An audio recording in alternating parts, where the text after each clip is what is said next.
Good morning, everyone. Let us start our discussion on the fourth semester syllabus, that is diffraction.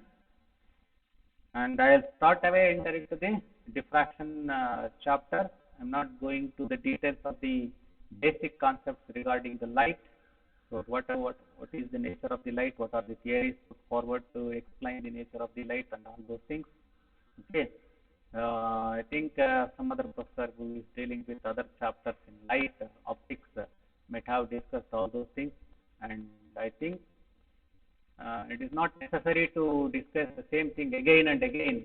Okay, I'll straight away enter into my particular chapter. So, what is meant by diffraction? First, let us understand what is diffraction. Okay, some of the basic things we have to know. Diffraction was first discovered by Grimaldi. Diffraction was first discovered by Grimaldi in 1665, and theoretically it was explained by the Fresnel. And diffraction is possible by all types of waves. It is a wave phenomenon. Either it may be a mechanical or electromagnetic wave. It shows diffraction. Okay. Let us come to the actual happens in the case of diffraction phenomena. Let us consider this is a source of light. This is a source of light. Okay, yes, is a source of light. In this source which sends light in all directions. Now, if I have a slit here, this is a slit. This is a slit with opening. This is opening. Okay, when light falls on this slit, light enters into the opening region. Because it is a rectilinear propagation, light should follow this particular direction. Light has to follow in this direction. Light will follow in this direction. Okay, so like this. So this is the direction of the light enters into the opening region, and this is going to be the illumination region. Illumination region. And here it is completely, this one is going to be completely the dark region, because light will not enter in this particular region, because light is stopped by this particular region of the slit. And here also below it is a dark region, because light is stopped by this portion of the slit. So only light enters in this opening of the slit. Okay, this is well-known phenomena, is it not? This should be a completely dark region. From here to here, it is a dark region. From here to here, it must be a dark region. But on careful observation, you can see that there is a slight illumination to some extent. That is, up to this particular point, there is a light. There is a light in this region. Here also, in this region, there is a light in the dark region also. In this perfect dark region also, there is a slight intensity of light. What is the reason for this? What is the reason for this? Okay, the reason is light while passing from the source, okay, while it is passing from the source, when it hits the end of the slit, opening of the slit, at this particular region, because of the diffraction phenomena, light will not pass in this direction, but it will go in this direction. But light will go in this direction. That means light bends from its rectilinear propagation. This is a rectilinear propagation. Light has to travel in a straight line. This is a rectilinear propagation. But this rectilinear propagation law violates, and light bends at the corner of the obstacle, corner of the opening, corner of the slit. The light bends and it encroaches into the geometrical shadow region. This is a shadow region.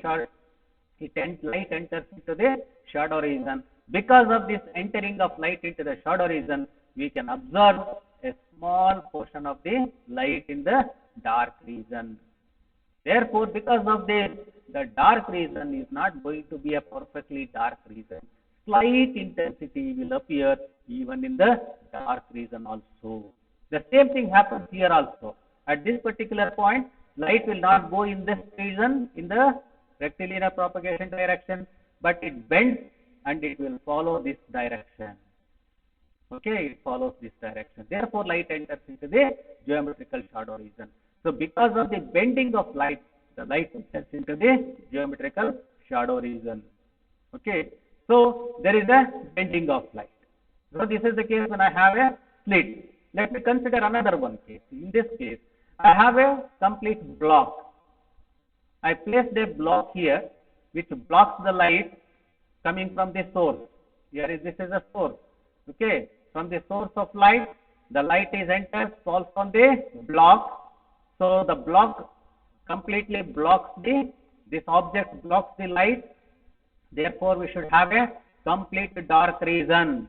Complete dark region. Light has to pass right away in this direction. It has to go in this direction. Light has to go in this particular direction without any kind of bending. Is it not so? So this is going to be a illuminated region, and this is going to be a dark region, athwa shadow region. Okay, shadow region. Is it not? Should be a shadow region. But what happens when light hits here at this particular point, because of the bending of light, nature of the bending of light, because of the phenomena of the bending of light, light bends from its path, regular path, it bends and follow this particular direction.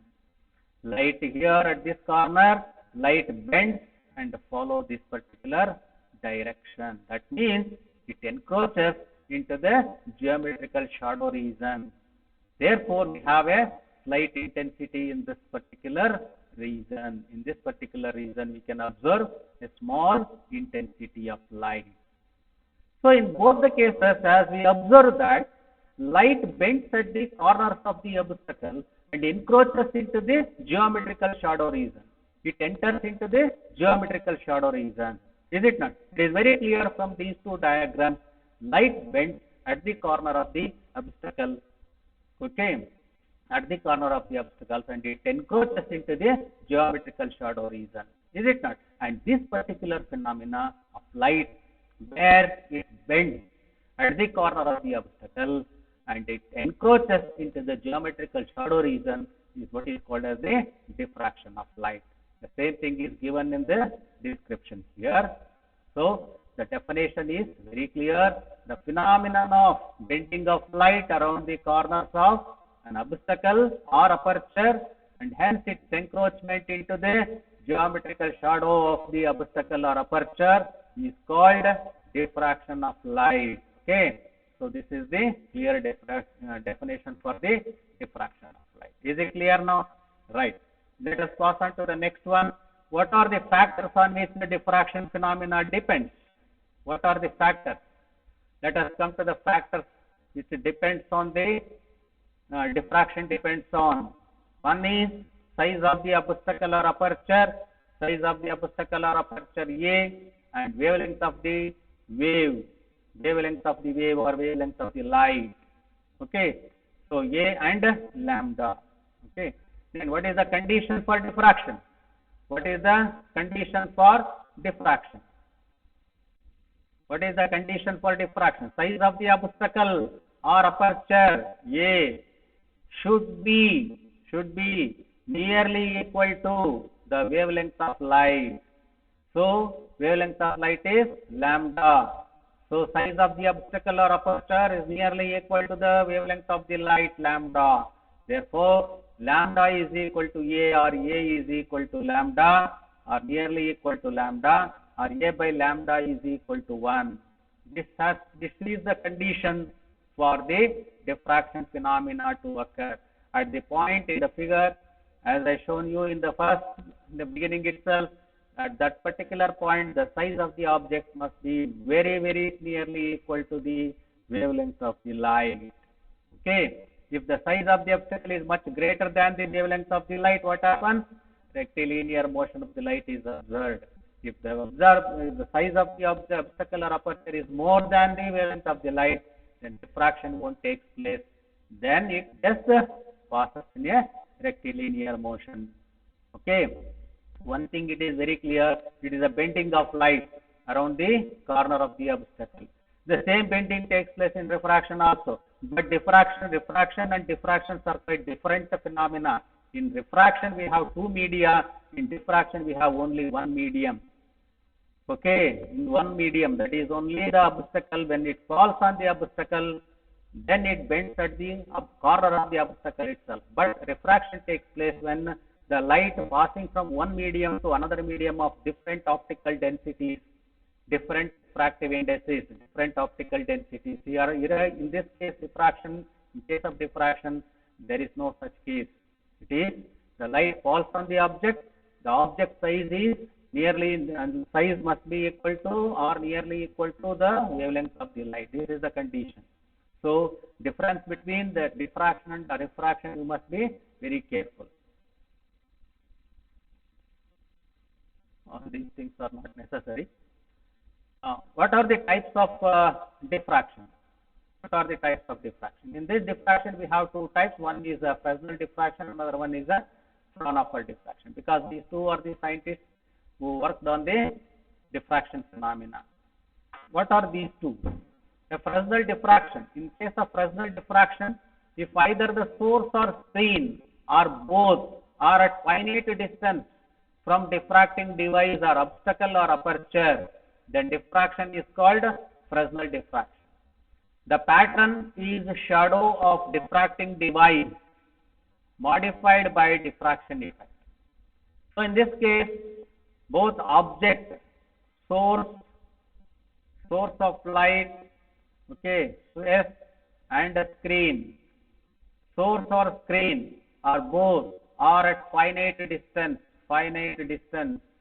okay, are at a finite distance. Then it is called as a Fresnel diffraction. What is the example for this?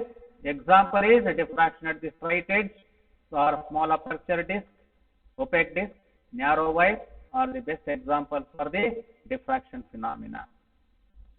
Next one is the Fraunhofer diffraction. What is a Fraunhofer diffraction? Fraunhofer diffraction is a particular limiting case of the Fresnel diffraction.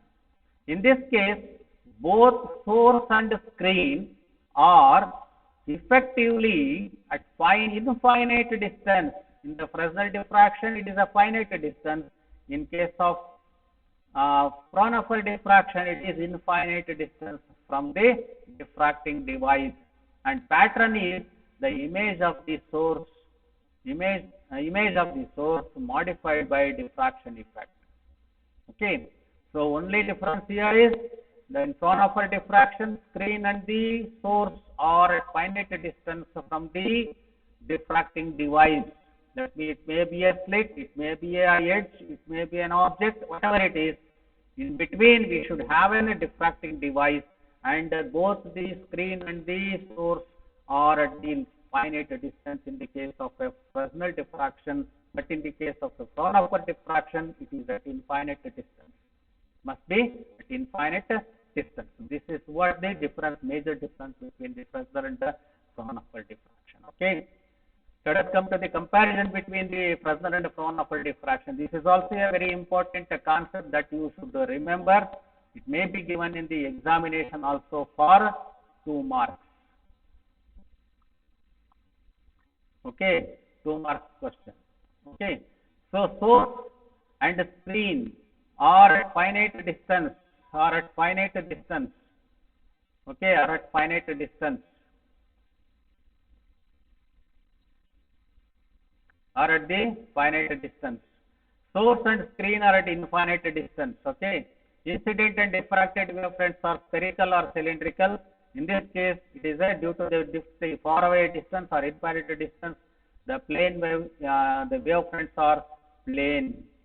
Okay. Here wavefronts are spherical or cylindrical. Here the wavefronts are plane.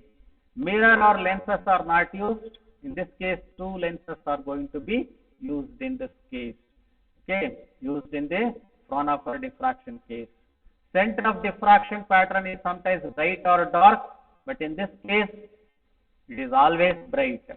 Amplitude of the wave coming from different half-period zones are due to difference of obliquity. Amplitude of the waves coming from different half-period zones are same due to same obliquity. Okay, So these are the major differences or compare differences between the Fresnel and Fraunhofer diffraction. It is for 2 marks. Okay, 2 marks. Any of the 2 differences you have to mention if it is given in the examination. Write the comparison between the Fresnel and the Fraunhofer diffraction. If the question arises, then you have to mention any of the 2 reasons. Any of the 2 differences you have to mention.